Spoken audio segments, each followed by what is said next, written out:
it is August 2024 and I am doing a review for this book, which is Autobiography of a Yogi by Paramahansa Yogananda. I'm going to apologise now for my pronunciation of all these beautiful Indian names that I can't pronounce very well. Okay, so I wanted to read this book. I've heard loads of people talk about this book and about, you know, the how it's inspired them and lots of the spiritual things that Yogananda talks about in this book. So I decided to read it. I wasn't quite sure if it was really going to appeal to me, especially as it's an autobiography, and I don't know that much about Hinduism and gurus and things like that, so I wasn't sure how much it would really grip me, but I've got to be honest, I absolutely loved this book. It was brilliant. I absolutely loved it. And one of the things that I think was most impressive about it was how personal it felt reading it. It was really like having a conversation with somebody. And considering that this book was written such a long time ago, it felt incredibly current and easy to, connect with.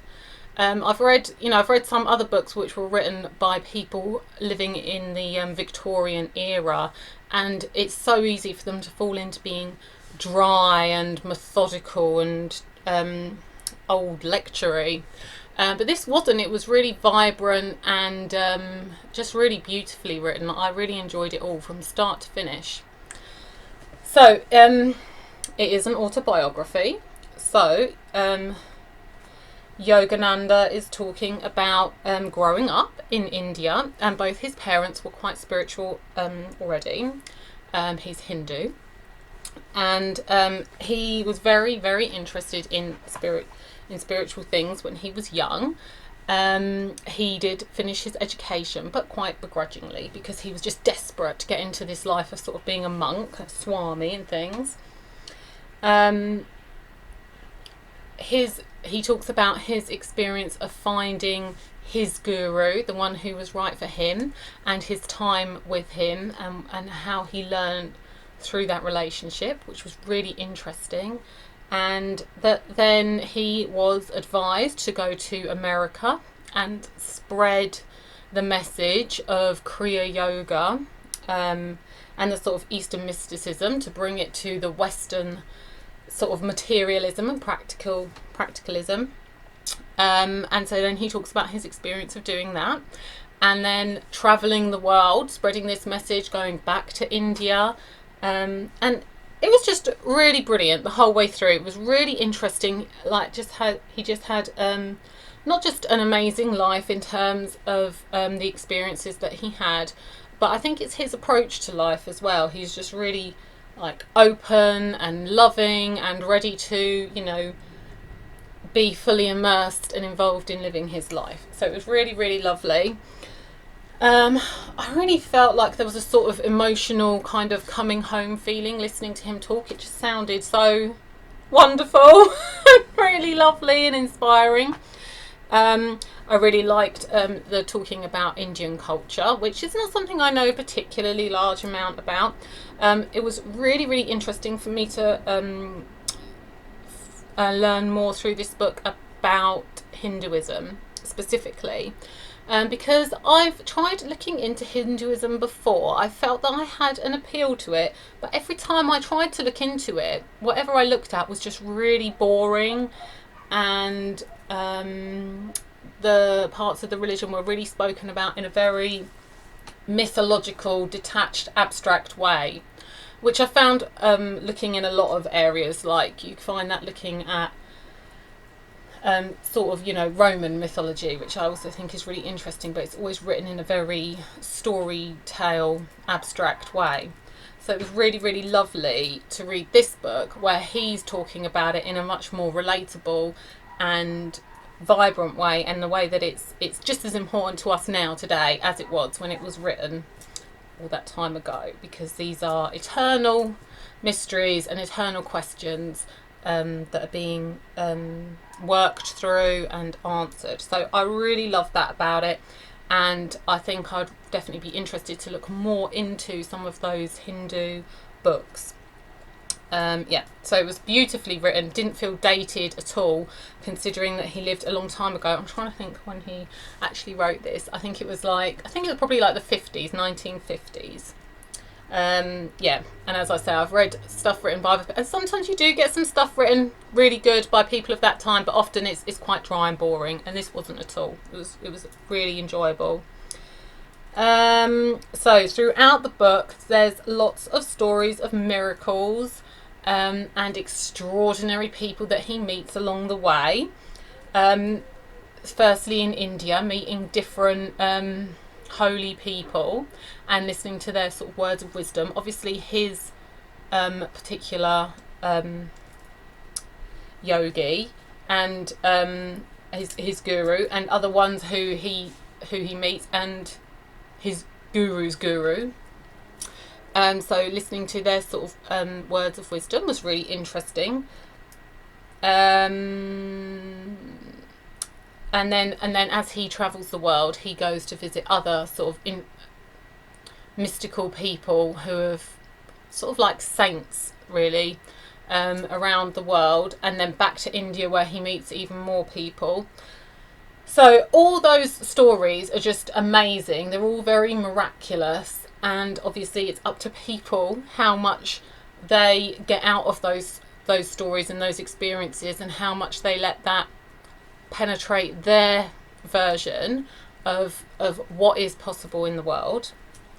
I also liked the book. There's a lot of sort of talking about the great mysteries of life and finding answers to those questions, which I absolutely love. I love all that sort of thing. It also talks about really bringing home sustenance and health through faith and communion with God, or the divine, and through that alone. And that's really, really interesting, and can make us think and question even more what illness is, how it comes about, and also ways of working around it. Really, really interesting. Talks about giving up our desires. Now, whenever I hear people say about this, I kind of always think that God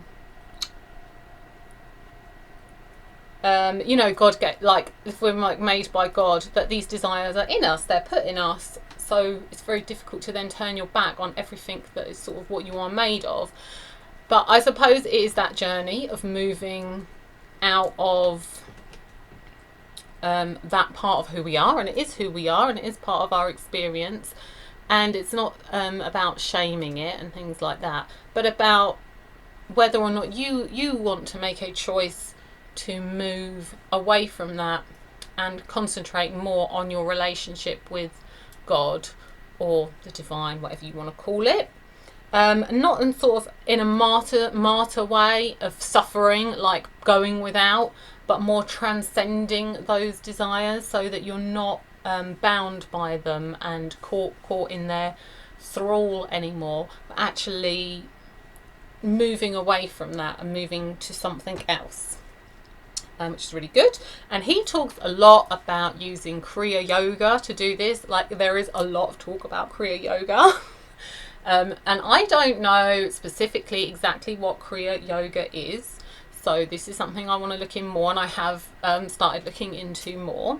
I think it definitely includes a lot of breath work as well, which is also another area which I've become really interested in recent months. So it's all interesting, lots of more interesting things to look into from there. And interestingly, he talks about coming to this communion with God and this different way of living through routes like meditation and breath work, rather than possible shortcuts like substances. It's interesting, because obviously people can have experiences through substances, and it's like thinking, how do you feel about that? I don't want to completely negate it, but I think It's certainly not necessary. And I think the thing with that is it's always going to have side effects. Like any medicine, it's going to have side effects. Like if you take a medicine for, you know, some other physical illness, it's going to have side effects. So this is finding more of a way that is sort of more direct and doesn't have those side effects. Okay, so the other people spoken about in the book were also really, really interesting. People like Babaji and his messages, which were just fascinating and wonderful. And Lahishri Mahashaya. I'm so sorry for my pronunciation. So this was who brought sort of Kriya Yoga more to India and had a lot of followers in India, including Sri Yukteswar, who was Yogananda's guru. So he was bringing this Kriya Yoga as he was taught by Babaji to India. And that was really interesting to read about his journey and his massive influence on people. And I think it's always inspiring as well when you read about somebody else inspiring so many people to improve their lives and follow a more spiritual path. It's really, really lovely. And Sri Yukteswar, who was a really, really interesting character, and who I felt that Yogananda just gave a really lovely representation of, and of his teachings, and particularly when he came back after his earthly life and spoke to Yogananda. That was just like really immense, wonderful part of the book. I felt like there was a lot of similarities there with some of the things I've read about in the Seth materials as well. That's always lovely when things tie up, and it's not that they're necessarily the same, but I suppose it's a similar pattern. So yeah, basically I loved this book. It was really good. There's a list of more books by Yogananda at the end, which I would definitely be really interested in looking into.